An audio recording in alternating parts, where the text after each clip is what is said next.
మనకి పిల్లలు కావాలి కదా. మల్లిక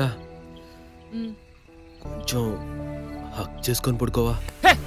అబ్బో సౌండ్ వస్తే మూతి పగులుద్ది. ఓహో, ఇప్పుడు నీ బాధ కలవలేదనా? ఏ ఇది లేకపోతే చచ్చిపోతావా? కేవలం దీనికోసమేనా నన్ను పెళ్లి చేసుకుంది?